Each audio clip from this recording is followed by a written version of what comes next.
Selam arkadaşlar. Bugün harika yarışmasıyla birlikteyiz. KVK'da 105 ile eşleştik. 105'te kardeş krallığımız diyebiliriz. Onlara da şimdiden başarılar. Ee, 105'i biliyorsunuz zaten. Sevdiğim insanlardan Emin orada. Aynı zamanda kendisi dünya sıralamasında. Dördüncü falan sanırım. Ee, 390 milyon güçlü olması gerekiyor şu anda. Ama şu an tabii ki harikayı kaçırmamak için bir harikaya gitmek lazım. Buff kullanacağım. Bu haftaki Legion'u da sizlerle paylaşayım. Bu hafta Legion'un en güçlüsü ben değilim. Kanuni de benimle. Hemen şöyle bir göndereyim de ancak gidiyorlar çünkü. Lubu'yla gideceğim yine. O sırada şunları da kaynağa göndereyim. Hadi şimdilik şöyle beşliklere gitsin. Gerçi saat 10. Altılıklara gidin abi. Yatarım ben. Yarın iş var. Bekleyemem sizi. Şimdi hemen Legion'u göstereceğim. Legion olarak güç olarak daha düşüğüz. Ama alabilir miyiz? Alabiliriz diye düşünüyorum. Legion'umuzu şöyle göstereyim. Bu hafta hepsini kazandık. Kanuni birinci, ben ikinci, Sultan Sabo üçüncü. Legion'un en güçlerinden bahsediyorum. Bu şekilde iniyor. Sonra tabii çok güç farkı var. Rakip 26 kişi ve daha güçlü. Biz 22 kişiyiz. Ve tabii ki bildiğiniz üzere burada 22 diyorsa abi bir oradan 5 kişi falan düşün. Yani 17 kişi falan gelir. Herkes katılmıyor, gelmiyor. Genelde mutlaka bir eksik olur. Umarım olmaz. Gönlümüz olmamasından yana. Çünkü harikada sayı önemli. Hemen şöyle yatırım içinde bakayım.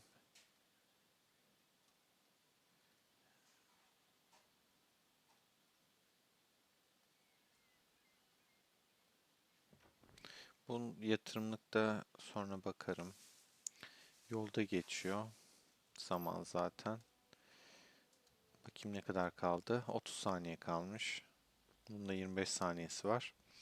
Herkes geldi mi?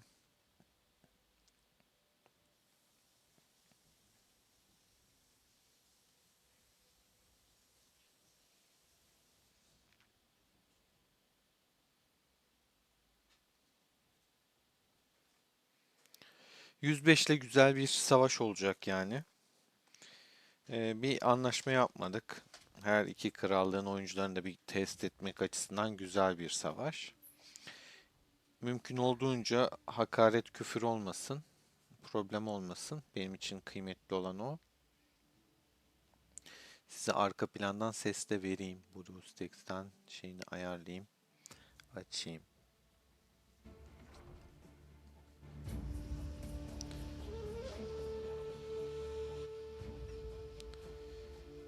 Rakibimiz kim bir bakayım hemen.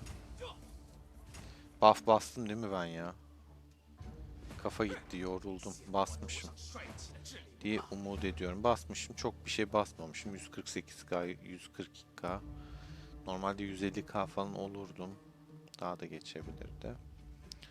Rakibe bakınca bu ne?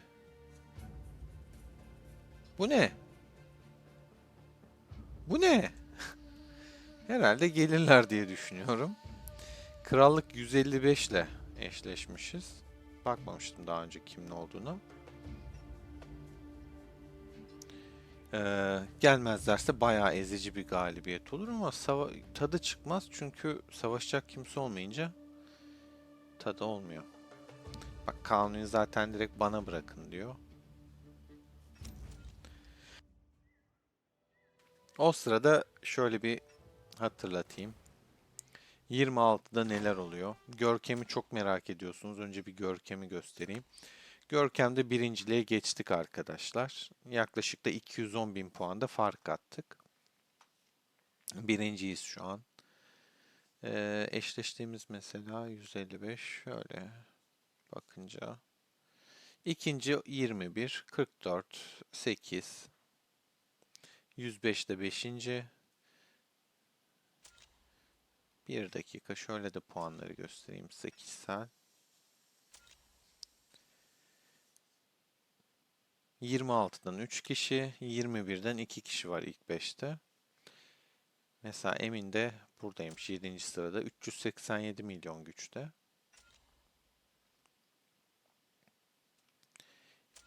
İttifakları da güçlü bu arada, kalabalıklar.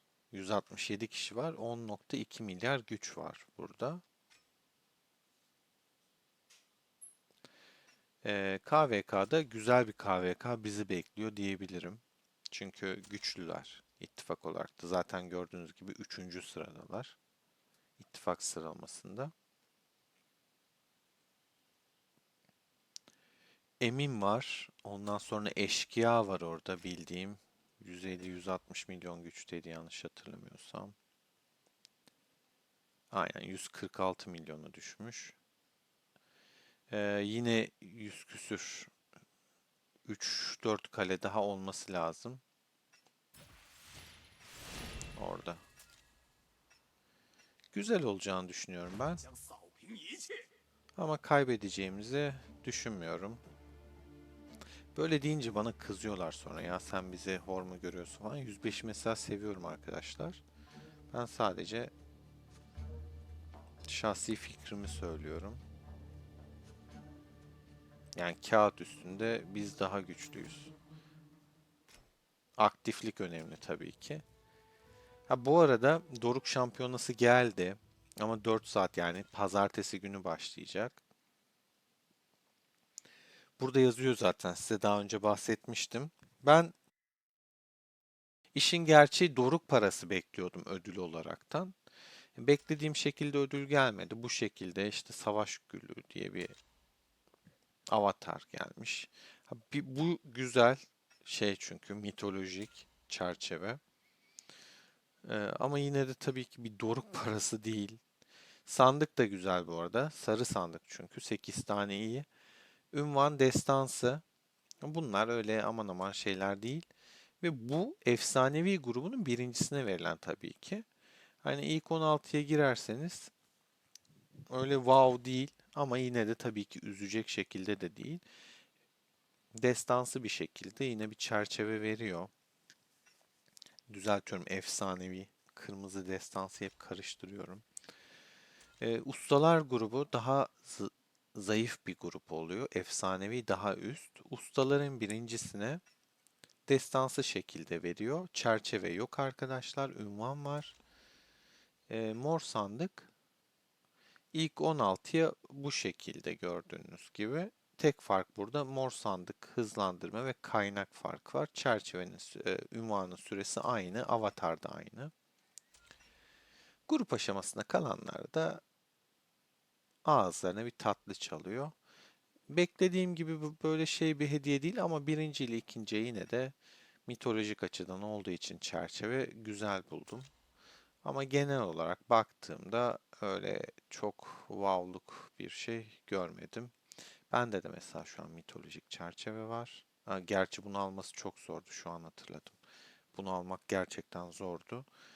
Güzel yani, şu kısım güzel ama böyle dediğim gibi wow değil. Hani Doruk parası verse insanlar kendileri marketten istediklerini alsa daha güzel olurdu. Maalesef öyle yapmamışlar. Rakip çok güçsüz gördüm ilk başta. Tekrar bir bakayım. Kalabalıklık var mı? Ya baba nereye gittin ya? Gözünü seveyim. Gelmişler. Hepsi saklanmış. Güzel güzel. Yani üzülürdüm. Buff da bastım. Yazık, günah ziyan olur. Tabii giderken bir vurayım, keseyim, bir şeyler alalım. Kudret direnci olsun. Şimdilik başlangıç. Şöyle keselim. Sen ne yapıyorsun? Sen de o arkanda, sağında, solunda her yer. Bir can alalım. Bir direnç daha alalım. Çıkmış madem. Yürü abisi. Arkadaşlar biraz yorgunum. Metin 2 oynadım. Yordu. Gerçekten yordu.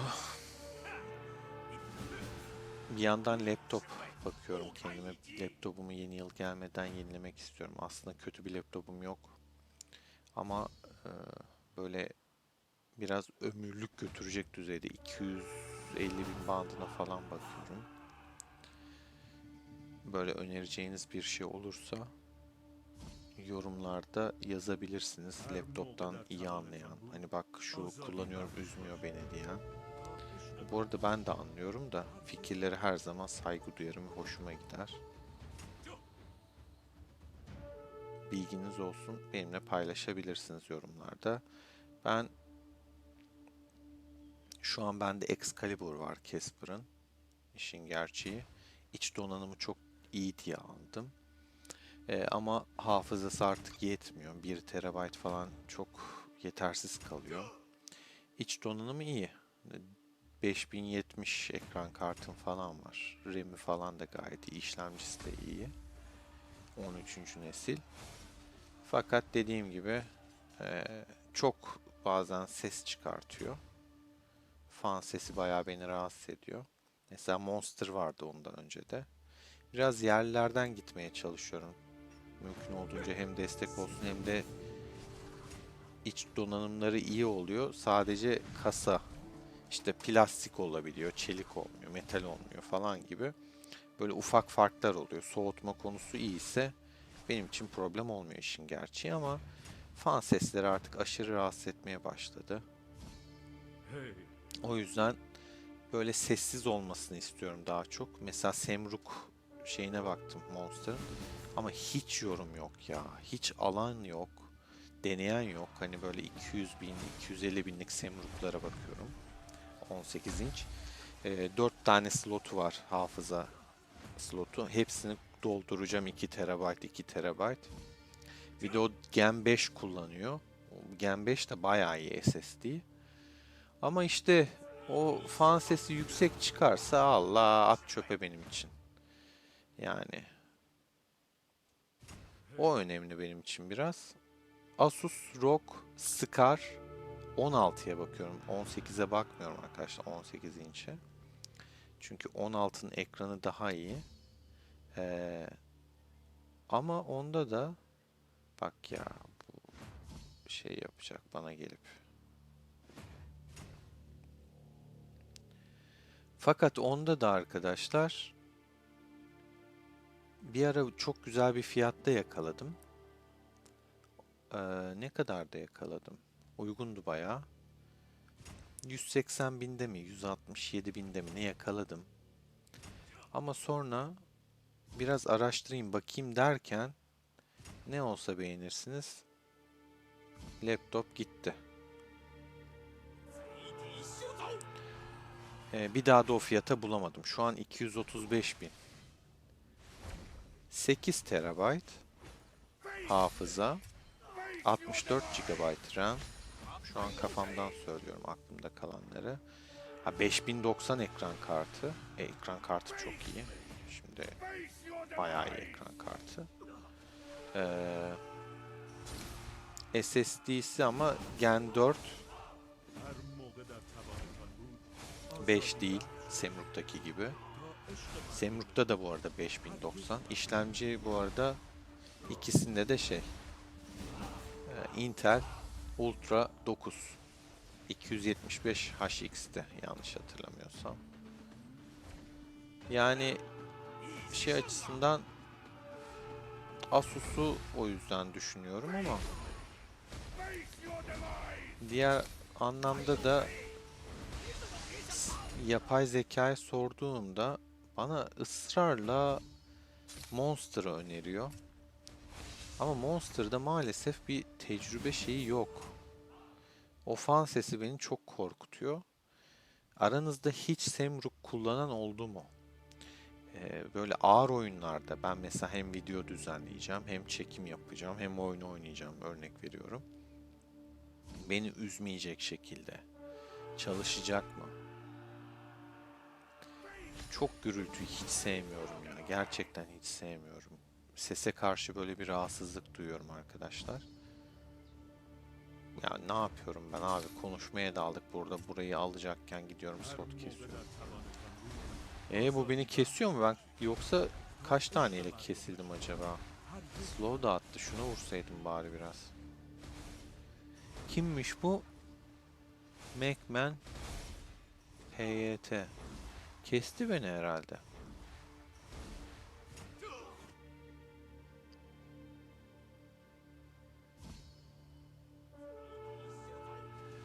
Durum ne alemde? Kanuni 11 kişiyi kesmiş. DGR 12 kişi kesmiş.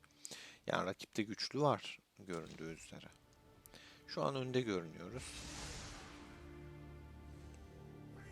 İyi hasar çıkarttı Lubu bu arada. Bu adam fulldü. Benimkinin canı çok azdı.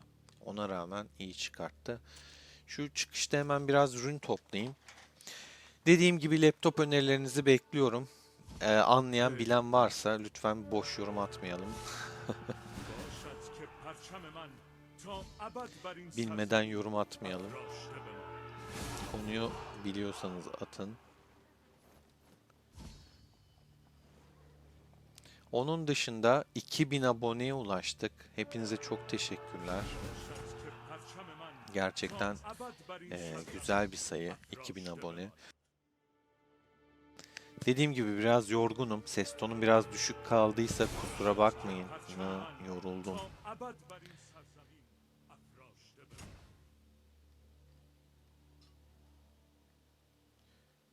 Hafta sonu dinleniriz dedik ama dinlenemedim çok.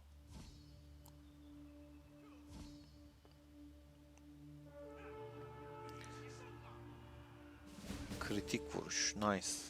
Kudret hasarı çok güzel. Kudret direnci. Bunda ne var? Üçüncü ürün. Cam var. Olur. Tamam. Sen gel kudret direnci al.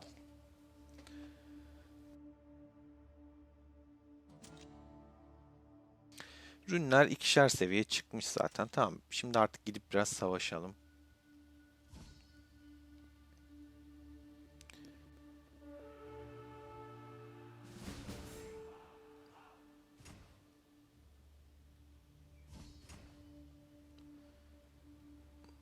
Kiros buraya gelene kadar Lubon'u keser. Aşağı iner yani o derece. Kudret hasarı. Güzel. Fullledik galiba artık ha. Aynen. Max'a ulaştı. Hiç gerek yok ya. Çıkma yukarıya boş ver. Sen de gel. Gidelim de artık biraz savaşalım, eğlenelim.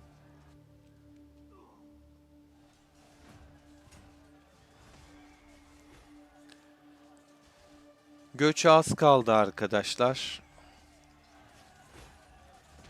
Aktif savaşçı kardeşlerimizi 26'ya bekleriz.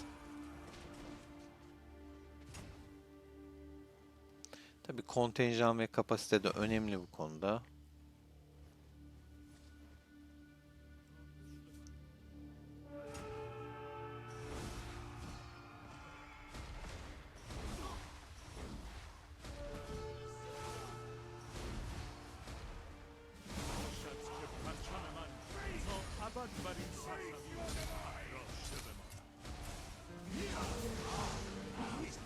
Bu nasıl karambolden kaçtı ya?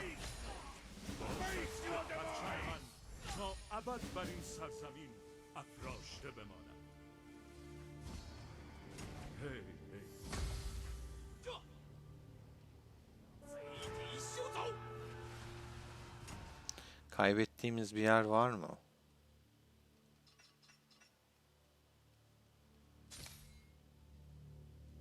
Şu 50 puanlıklar kıymetli. Şuraya da bir inelim. Bu öldü.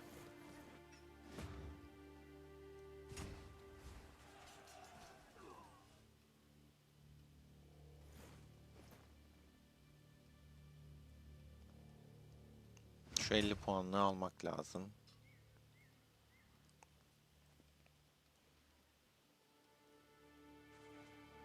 5 puan bu.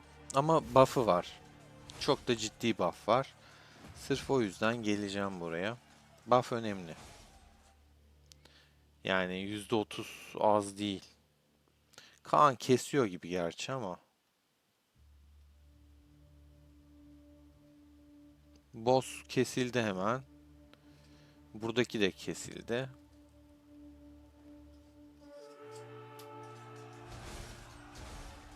هر موقع در توانتان بود آزادی باشد که پرچم من تا ابد بر این سرزمین افراشته بماند.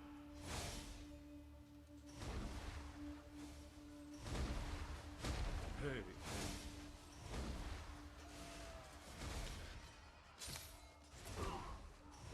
تنوع در مشاوره. Yodit var burada. Yodit counter'ım. Yani bu mızrağı alırken bunun vurması bir yandan sıkıntı yaratacak bana. Üstüne bir de Miyamoto geldi. Ama şunu almadan, yani alıp da giderse helal olsun ki hakikaten aldı ya. Helal olsun ya. تا ابد بر این سرزمین. Ulan Kiros sen nesin böyle? Ulan Yodit'i de alacak ha. Vallahi alıyordu az daha. Şuna bak.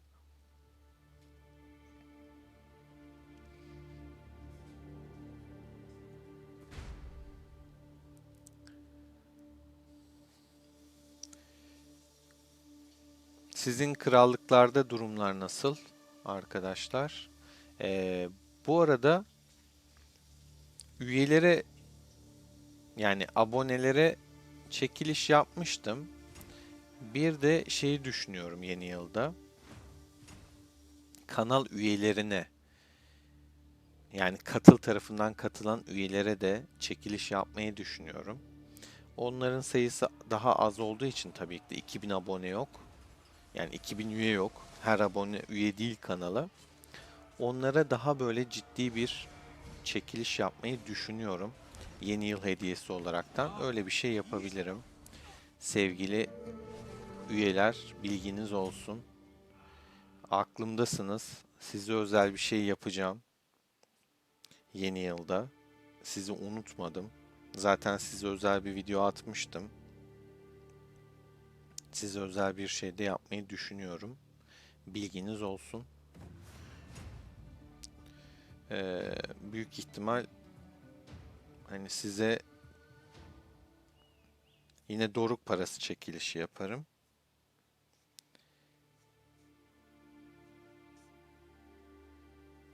Ya 2000 ya 5000.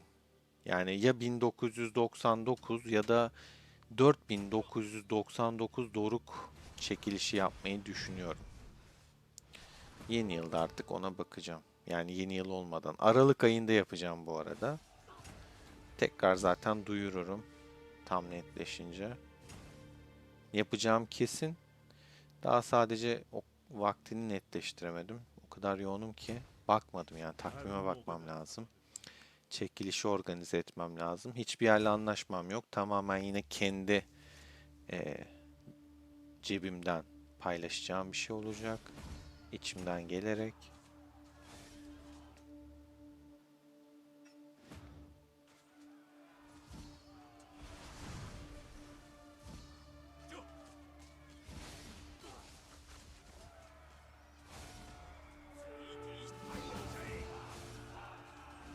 Yani aslında tabii ki çıkan kişi eee, kanala aylarca bedava abone olmuş gibi bir şey olacak, üye olmuş gibi. Çünkü 4999 dorukta موقع در توانتان بود آزادی بخش باشید تا عشق iyi bir من miktar yapıyor. هرگز Hediye etmiş olacağım yani aylarca üyeliği size. Ha bu arada şunu da söyleyeyim. Şu anda da üye olursanız tabii ki yine çekilişe dahil oluyorsunuz. Çünkü daha çekilişi yapmadım. İsimleri de bilmiyorum, detaylı bakmadım. Ama şu an zaten kanalda çok fazla üye olmadığı için پرچم من şansınız da تا daha ابد yüksek بر این olmuş oluyor. سرزمین O yüzden bir افراشته kişiye güzel bir miktarda ödül vermeyi düşünüyorum. Destek sağlamayı. Tamamen o yüzden. Abonelere biliyorsunuz 2 kişiye yapmıştım. Yorum atanlara yapmıştım. Yaklaşık bir 50 kişi falan vardı yanlış hatırlamıyorsam. Bunda tamamen sayı daha az olduğu için çıkma ihtimali de daha yüksek bir şekilde. Bakalım. Bakalım, onu da organize edeceğim. Ayarlamasını yapacağım. Siz beni desteklemeyi bırakmıyorsunuz. Ben de sizleri bırakmıyorum arkadaşlar. Karşılıklı. Her şey karşılıklı.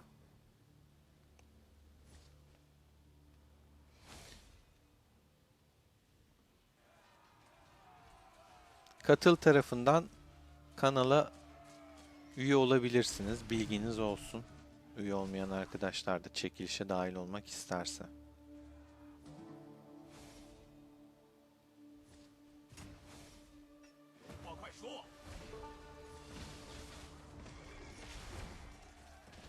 Benim gönlümden geçen, hani izleyenler oluyor, çok izleyen oluyor. Ama izleyenlerin neredeyse yarısı kanala abone değil. Mümkünse abone olanlara çıksın diye hep şey yapıyorum. Bu sayede direkt kanal üyeleri olduğu için zaten hani kaçarı yok. O kişiler üye olduğu için görünüyor. Tamamen onlara göre yapacağım. İçimde rahat olacağı için miktarı daha büyük tutuyorum. Büyük ihtimalle 4999 doruk hediye ederim. Yeni yıl hediyesi olaraktan bence güzel bir hediye. Keşke biri de bana hediye etse derim yani.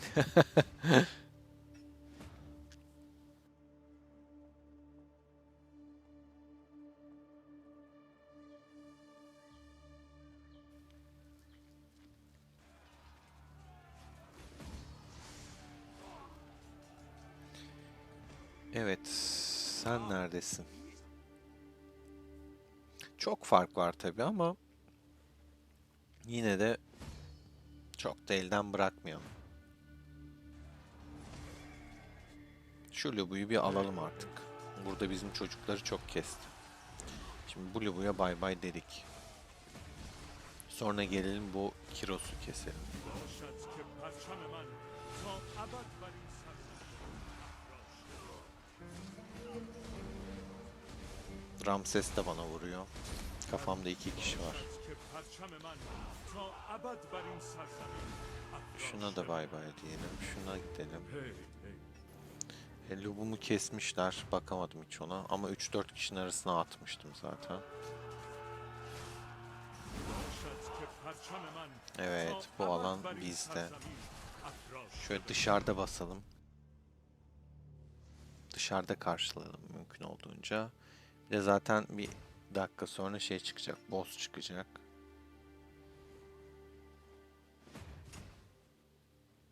آزادی بخش باشی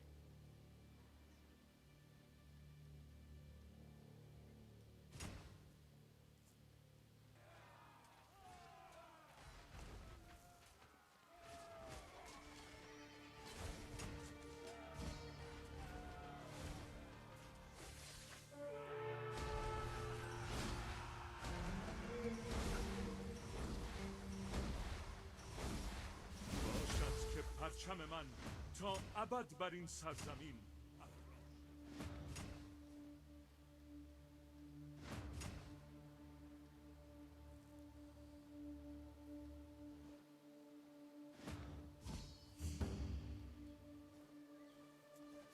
هی هی Boss'umuz çıktı. Şunu kesip boss'a geçeceğim.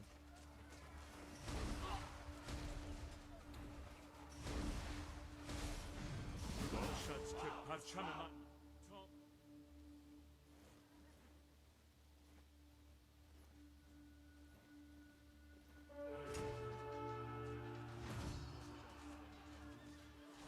بخش باشی Burada da boss çıkmıştır. Burada da bunu gönderelim. Boss öldü. Şöyle yapalım. Direnci boş ver. Ödül al.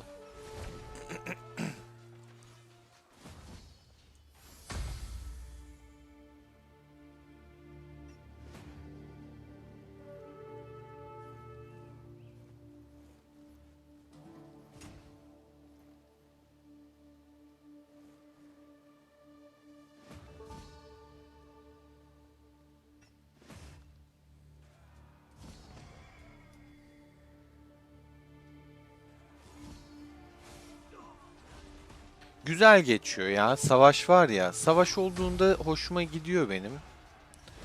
Savaş olmazsa sıkıcı.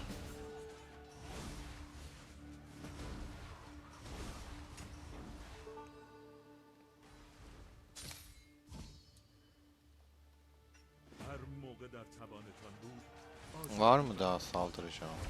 تا عشق Kanuni alır burayı ya.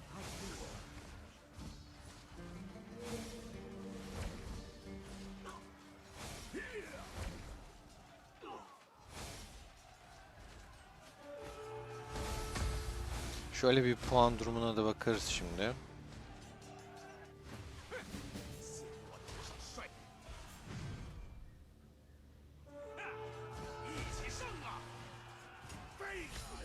Bu iki tane kiros geldi. Birini yedim bayağı.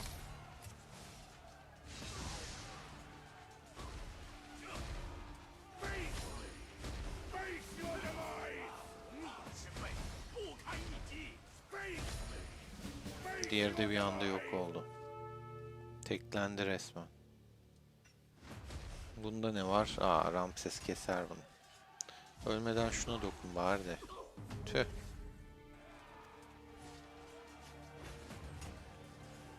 Şimdi bir puan durumuna da bakalım ya. Ne yaptık? Ben çok aktif olamadım. Kanuni birinciliği ele almış. DGR ikinci. Adamlar bayağı kapatmış. Sonra bizden ikinci olarak ben geliyorum. Bu Kiros'u da kesersen helal olsun yani. Çok zor ama. Çok zor. Helal olsun valla. Yine iyi almış Lubo. Şöyle baktığımızda üçüncülüğe düştü. Hemen ikisi de geçti. Bizden ikinci benim. 20 kelle almışım. Magnus üçüncü. Rollis, Sabo. Bu şekilde gidiyor. Şimdi nereye gidebiliriz? Bir bakayım.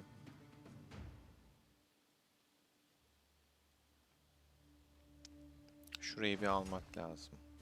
Yani bizim şu an ama alacak.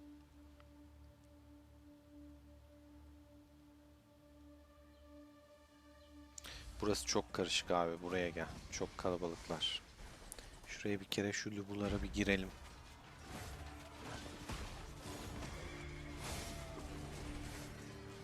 Aşırı kalabalıklar burada. Şeyi kaybedeceğiz. Kanuni de ölmüş. Şimdi geliyor o da.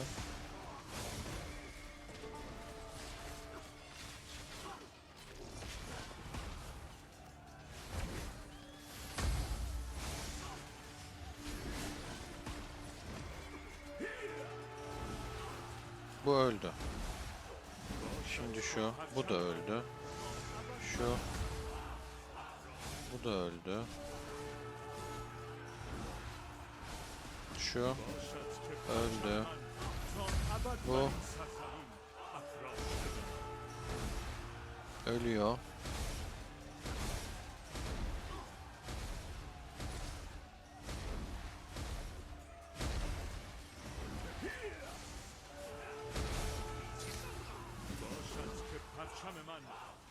Bu. Öldü. Güzel. Bu. Sen de şöyle gel.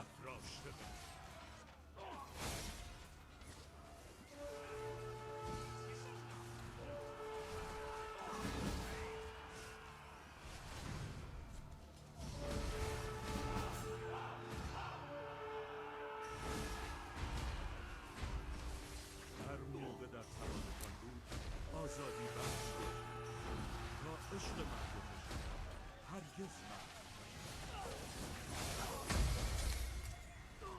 پیروزی از Aldık içeriği geri. Çok temiz. Bayağı da kalabalıklaştık. Bakalım. Kanuni yine birinciliğe geçirdi. Ve altıncılıkta hala 20 koruyorum. Şuna gideyim. Sen de şuna git.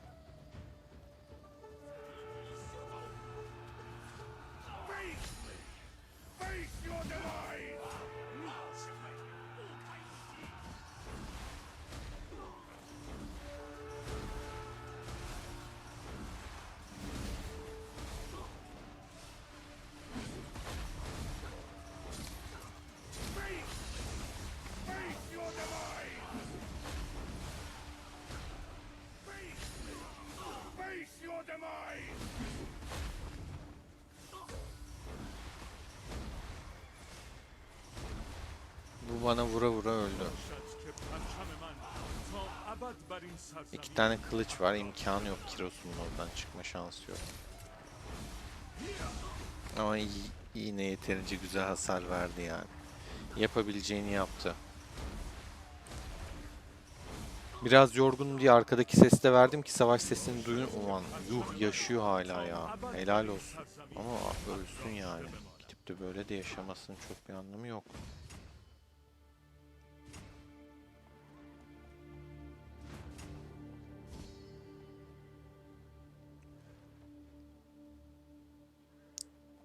هر موقع در توانتان بود آزادی بخش Adam deli gibi buff تا basmış. عشق مردم.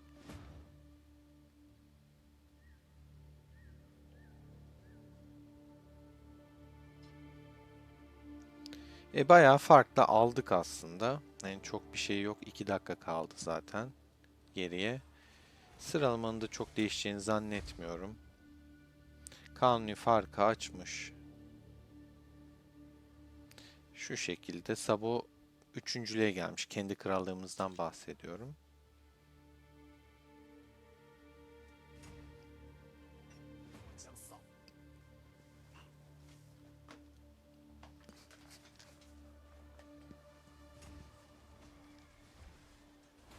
Bir karşılayalım şu arkadaşı.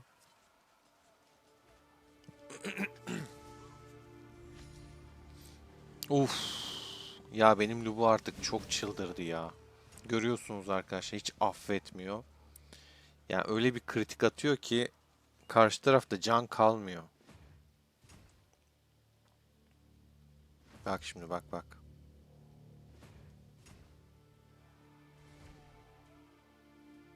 Benim Lubu geldi. Bak. Şuna bir veda edelim.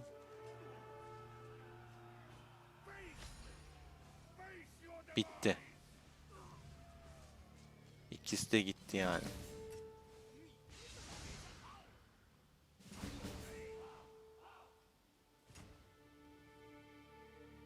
Son 50 saniye.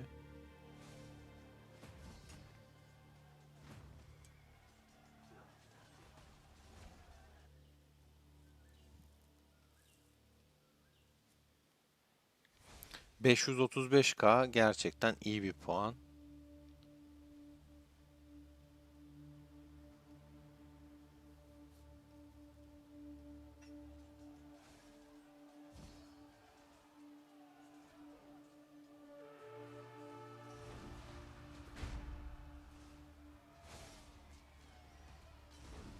هر موقع در توانتان بود آزادی بخش باشید تا عشق مردم شما هرگز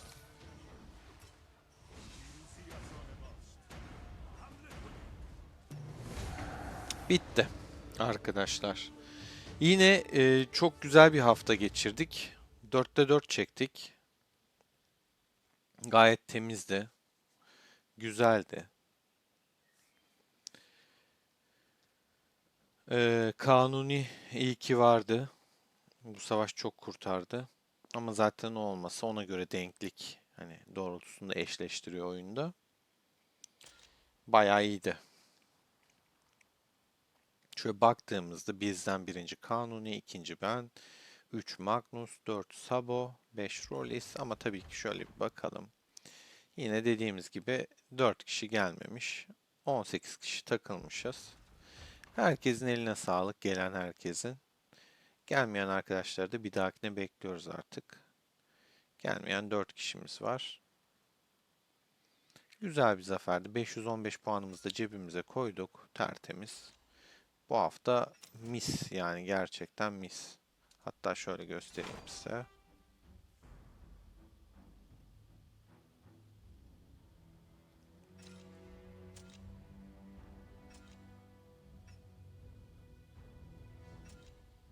Tabloda Fire Drex olaraktan bayağı bir sıra atladık aslında. 6.'lığa kadar geldik. Yani bazı krallıkların biliyorsunuz 26'ın ikinci ittifakı Fire Drex. İlk 20 Valinor. Ona rağmen işte 96'nın birincisinden, 155'in birincisinden, 8'in birincisinden falan daha ilerlerdeyiz. E, gitgide yukarıları çıkmaya devam ediyor. Krallığımızın ikinci ittifakı. Üçüncü ittifakımız bile 13. sırada.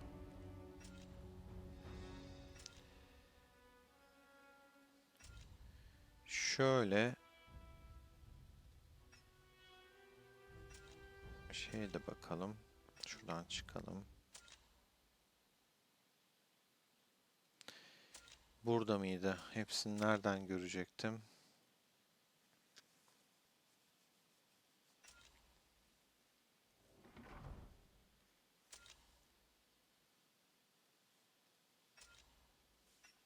Hah, savaş geçmişi. Bir saat bunu aradım. Gerçekten çok yoruldum. Bazen bildiği şeyi bile insan unutabiliyor. Biz aldık 155'i. 70'i diğer arkadaşlar yenmiş. 550 puan da oradan cebe koymuşlar. Bakın orada da.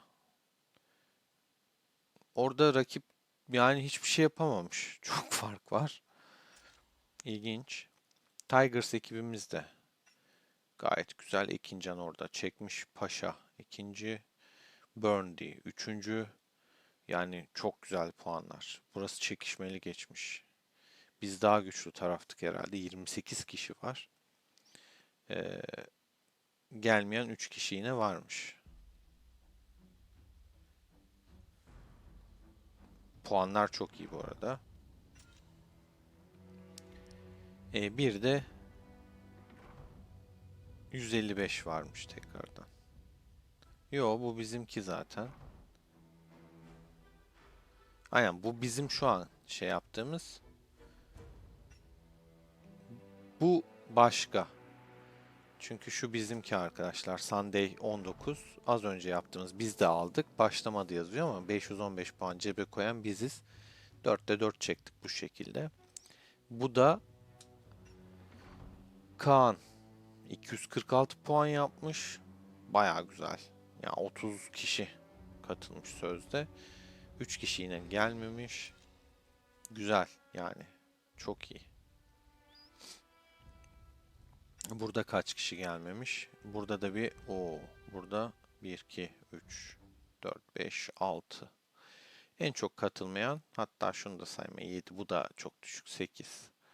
Yani çok az kişiyle bayağı güzel şey yapmış. Karşı takım hiç gelmemiş herhalde. Yoksa buranın da yani böyle çok ciddi bir puan şeyi yok. Ama bayağı fark atmış. En çok puanı da bu ekip almış. En az katılımla. Herhalde saatten kaynaklı. Saati biraz ters bir saat kalmış.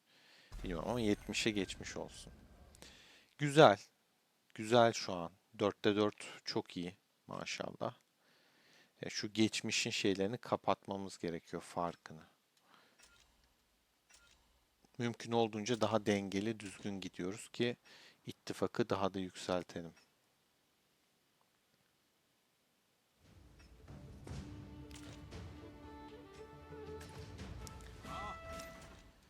Evet, onun dışında arkadaşlar yeni gelecek konulardan Şükran Günü etkinliği gelecek. Bahsettim mi hatırlamıyorum. O geliyor arkadaşlar.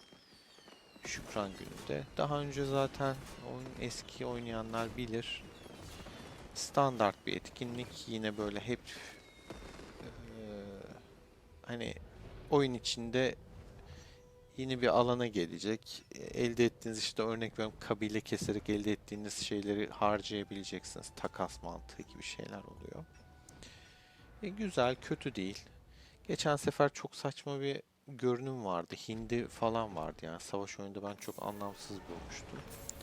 Ama tabii ki Şükran Günü dediğinde de zaten o tarz bir şey. Hani bir araya gelip böyle bütün ailenin toplanıp ortada hindi yediği falan bir etkinlik yabancılar için. Bakalım. Bakayım burada var mıydı? Şöyle hatta telefondan söyleyeyim size. Bakayım Catherine ne atmış. Şimdi birlik ön ayarı geliyor arkadaşlar. Bu beklenen bir şeydi zaten. Şurada ön ayar şeyi olacak. İşte hani toplamacınızı, savaşçınızı pratik bir şekilde atayabileceksiniz. Krallık pozisyonu oto kuyruk gelecek. Yeniliklerden bahsedeyim. Bahsetmedi demeyin. Hani konuştuğumuz için hep konuşuyoruz gibi zannediyorum ama bazen söylemeyi unutuyorum. Onu da şöyle göstereyim size.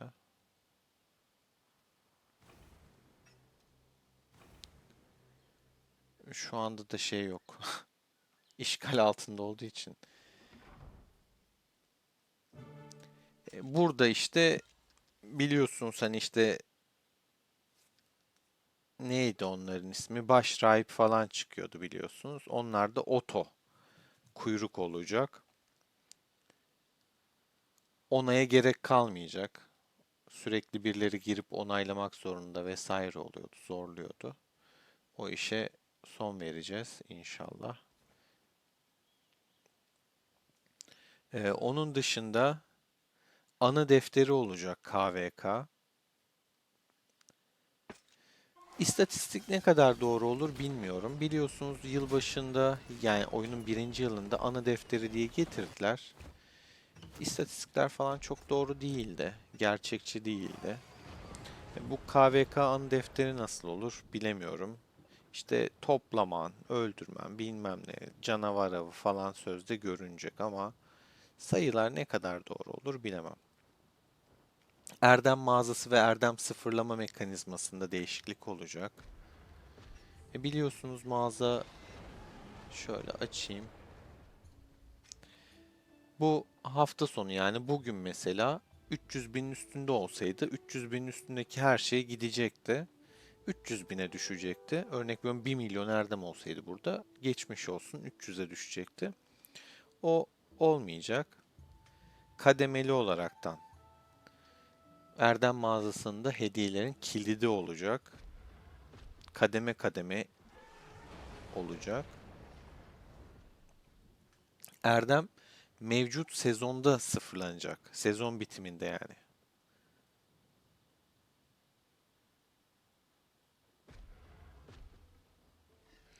Kişisel erdem seviyenize göre kalıcı eşyalar eklenecek buraya. Bilginiz olsun. İnşallah şu gelir. Şunu bulmak çok zor. Yani şunun gibi düşünün arkadaşlar. Ordu talimi gibi. Biliyorsunuz bu eşyalar kalıcı. Burası da ben öyle bekliyorum. Öyle anladım açıklamalarından. Paralı asker teknolojisini etkinleştirme biçimi iyileştirilmiş durumda olacak. Yani paralı asker teknolojisi biliyorsunuz. Onu da göstereyim. Şöyle kısaca bir yad edelim her şeyi. Buradaki araştırmalarınız doğrudan paralı askerinize artık etki yapacak. Yani burada biraz bug falan varmış. Doğru düzgün etki yapmıyormuş sanırım. Bunlar geliştirilmiş. Onun dışında çöl bayrakları korumak için kum bariyer ittifak becerisi olarak gelecek. Kum bariyeri diye. Onu da şöyle göstereyim size. Önce şunu bir aklımdayken yapayım. Unutuyorum sonra kusura bakmayın.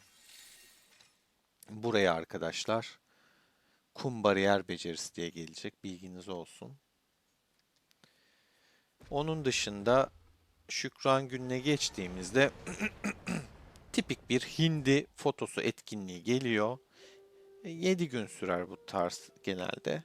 Mağazada biliyorsunuz işte yanında iki tane hani bir temel hediye alanı oluyor. Bir tane de gelişmiş parayla açtığınız alan oluyor. Ama bu kadar iyi anlatan da bulamazsınız ha. Gerçekten size. Görsel olmasa bile yani elimde görsel var da size de tarif etmeye çalışıyorum. Tören karnavalı alanında da dediğim gibi işte hani birinci gün, ikinci gün, 5 gün etkinlikler oluyor. Şuralarda da sandıklar oluyor hani. Açtıkça şuradan gidelim. Orası çok tıklamaya müsait değil. Sandıklar, görevleri yaptıkça sandıkları açıyorsunuz. İçinden işte takas yapacağınız malzemeler çıkıyor. Onları da gidip takas ediyorsunuz. İşte sarı kafa olsun, parşömen olsun, dövme kiti olsun, hızlandırma olsun. O tarz şeyler veriyor size. Öyle arkadaşlar. Ne zaman geliyor Şükran Günü de? 25 Kasım'da başlayacak. Yarın pazartesi, yarın başlamayacak. Bilginiz olsun. Benim size tavsiyem yarın pazartesi VIP mağazası yenilenecek. Çok bu hatayı yapan çok fazla kişi var. Arkadaşlar gidip yarın bu videoyu izlemeyenler, şu aşamaya gelmeyenler üzülecektir. Çok unutuyorlar çünkü. Mağazayı boşaltmayın pazartesi. Şükran günü boşaltın. Çünkü bu tarz etkinliklerde genelde imparatorluk parası harcama görevi oluyor. Boş yere erkenden harcamayın derim ben size. 25 Kasım 1 Aralık tarihleri arasında bu bahsettiğim Şükran Günü etkinliğinden faydalanacaksınız. Beni dinlediğiniz için teşekkür ediyorum. Kanala abone değilseniz lütfen abone olup destek olun. Destekleriniz kıymetli. Kendinize çok iyi bakın. Hoşça kalın.